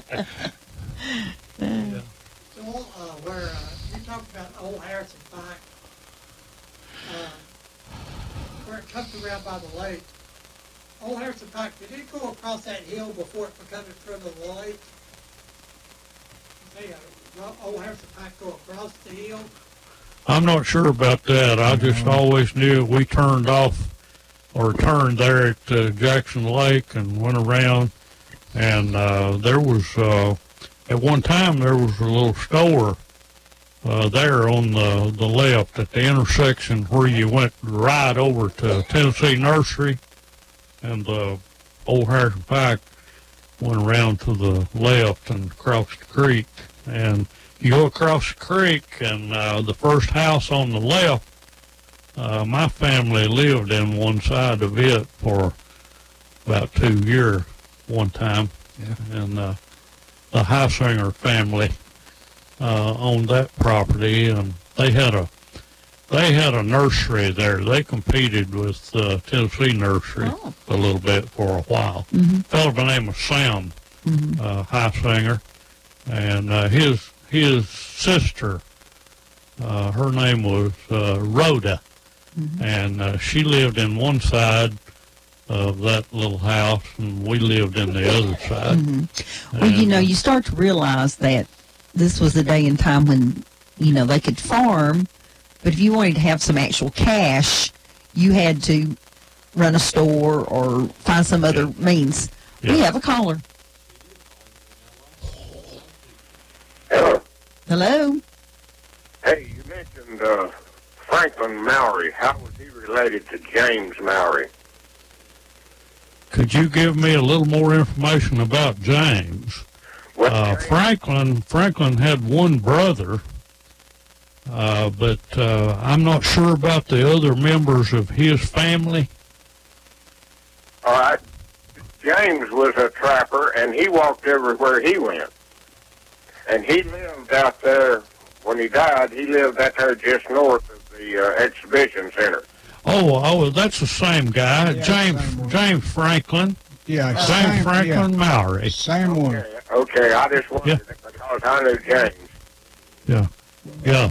Well, he was a grand old guy. I enjoyed talking with him, and he had one other thing that he was really good at.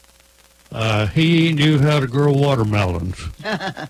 He was really good, and I'd always go buy some watermelons from him in the summer when the crop got in. Okay, well, thank you very much. Yes, sir. Thanks for listening. I think there was... James used to come to our house on Saturday morning. He had an old car, had big old fenders on it. He finally did get him a car later in life, and he had an old milk cow. And he'd bring that corn in there in those sacks, and we'd crush it for him, and then he'd go back, and he hauled that corn on those big old fenders in that car. I can see that today. Just same way. And like I say, back in those days, you had to find a way. Yeah, you found a way. You had to find a way. Well, Bill, what was the first car you had?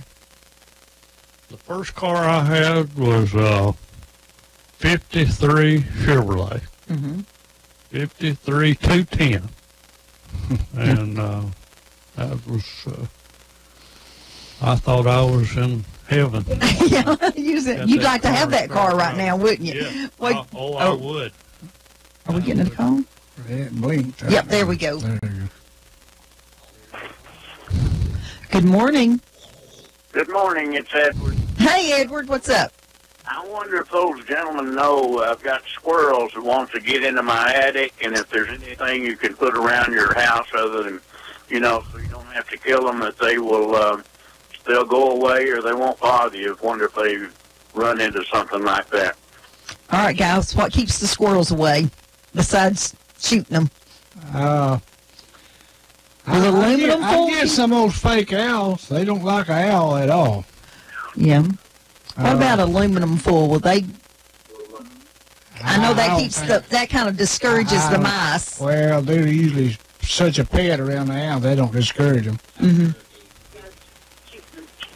Thank you a lot. Thank you. Yeah. Sorry. But those owls distract. Yeah, quite a bit. We have had one of those for years, and every time I hang it up, he always ends up laying out on the driveway, so he doesn't do me much good. Oh.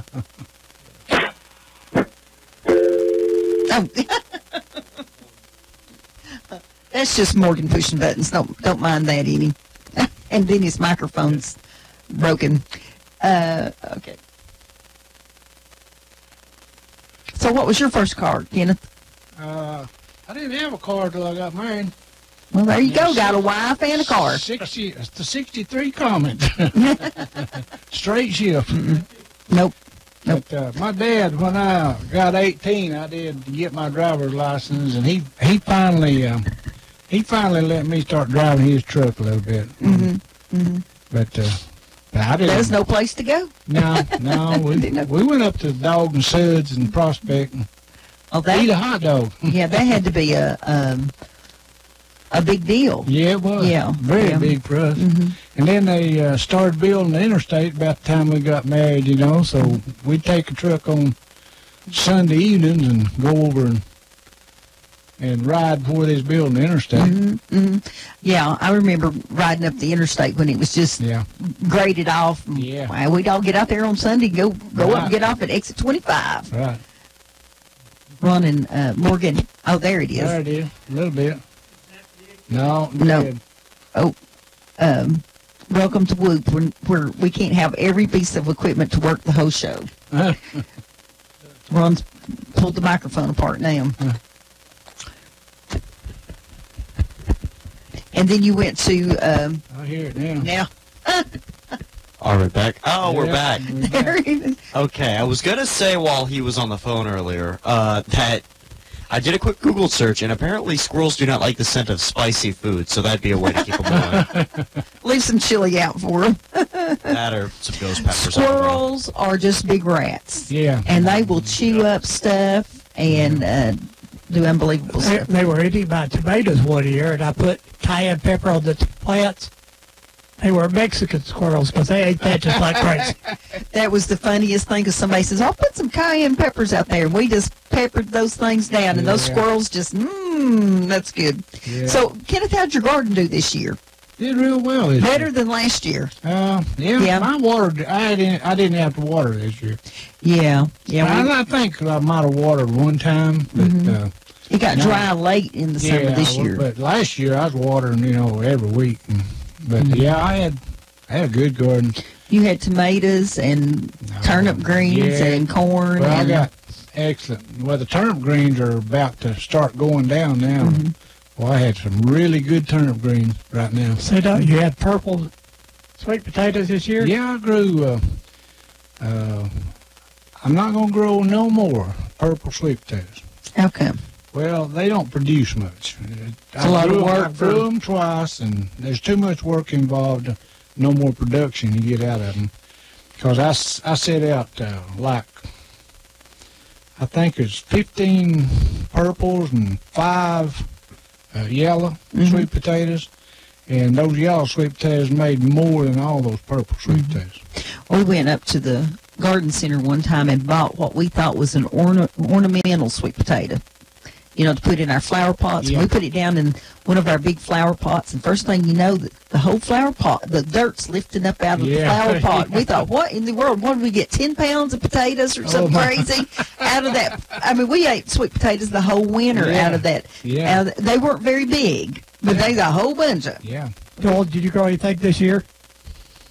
My garden was on the small scale, but I had pole beans and okra and tomatoes and squash, bell pepper. And I had one cayenne pepper plant that really produced. And late. it did. I had never seen peppers like came from our house. And I had a lot of beautiful flowers this summer. I concentrated on my flowers more. Yeah, I enjoyed the Did flowers. very well. I took some of those projects from one of the local stores that after they get a little abused and they get a little old and they reduce the price. Yeah. I took some of them and just experimented with them with some fertilizer, Miracle Grow, and petted them. And it was amazing how an immediate comeback. They did. They did a really Did you sing good to job. them? Did you sing to them? He said. We found that true, too, because up at Lowe's, they'll mark them down 50 or 60%, and then on down to $1 a piece or something. And I'll just go up there and buy them. They just look so pitiful looking, but they need some water and some Miracle Grow. Ron put them in the ground for me. But we had some really pretty flowers this year. Did y'all's peppers start late this year, though, Barry? Yeah, they did. Yeah. And the holes were real hard on them. And we found out the hard way not to plant those sweet peppers close to those hot peppers. Oh, yeah, that's right. Yeah. Well, they will pollinate. Yeah, we had some really great, sweet, hot banana peppers. That's what I had. Yeah. I think some of the plants that I had that were a little late getting going had come from these garden centers and places where they spray them with a chemical to slow the growth. Oh. And it took them a while to come out of that. Oh, I didn't know and that. get started. Yeah, They hit them with that stunt. Yeah, B9 they call it. Most everything we got was up at the Mennonite farm. They don't use that. Unless you see them buying those.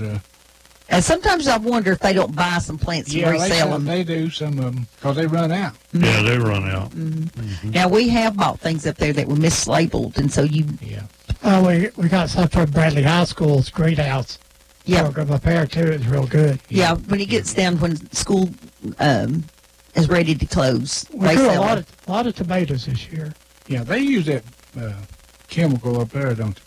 Or if it high school? High school, they used to. I don't know if they do or not. Yeah, they used to. I got some plants up there. They overdid them. Yeah. I've never had any problem. Never did. Matter of fact, when my son was growing up there, they got so much on them one time, they just killed them, really. Wouldn't grow at all. Wouldn't grow at all. I grew 4 plants of those hog lot tomatoes that Gene Flowers gave me. Yeah. Yeah, those are good. Well. Yeah, they really always do well. Those are best tasting tomatoes you can grow, really. Well, I'd get tickled at Ron. He'd go down and he'd pick them, and when you get to the house, there would be like 2 tomatoes left. I said, "You only got 2 tomatoes?" And he'd say, "Well, I kind of on his shirt. I kind of ate them on the way to the house. Get on it, wipe it off, and eat it." Yeah, I guess, they are really good tomatoes. I guess the frost probably got 2 gallons of mine before I got Yeah, we had one plant that we planted late that got completely full of tomatoes right when the frost came, and we lost those tomatoes. Yeah, mine was ripe when I lost most of them. Well, Joel, do you have any final thing you want to say? Or only good to have you here, but got some final comments? Ron, this is off of the subject a little bit, but I was here a few weeks ago, and I talked a little bit about Dixie Youth Baseball. And I got to thinking about a gentleman that coached the team out there for years, and I want to call his name today. Who is that? His name was Mr. John Geithner. Mr. John coached the Yankees in the American League, and he was just a great guy. He was, I think he worked for the Postal Service back when they walked and carried the mail around the houses in downtown area. But Mr. Geithner was a grand old guy, and he coached the team out there for years. Good deal. What about you, Joel? Kenneth, you got something? Well, I don't have too many comments, but, I just encourage people to get outside and enjoy the nature. And like we've talked today, you can just, you may not think it's important, but as you get older, then you find out that it's really important that you keep up with all that stuff. Well, and you wish you'd listened when your grandpa was telling you stuff instead of rolling. Don't I? Yeah. I made some serious mistakes. When I was a young guy, I didn't listen. Yeah, didn't ask questions. That's right. Yeah, and it gets gone fast. I learned everything from my dad, I was forced in one way. But here you are, still doing it. But other ways, I enjoyed, a lot of stuff. That's good. I always enjoy your pictures on Facebook. He cooks his stuff up, too, and it looks good. He makes me so hungry. Fresh cornbread and greens. Yeah, I enjoy doing all that stuff. Yep. Yeah, I stay busy now. I don't waste much time. All right, Ron. Keeps you young, don't it? It keeps you younger. Keeps you busy. Yeah, stay busy now, trouble, boys. Right. Thank y'all I so hope much. I get back into shape so I can start doing mine again this year. Yeah, So because I lost about half a year this year. Yeah.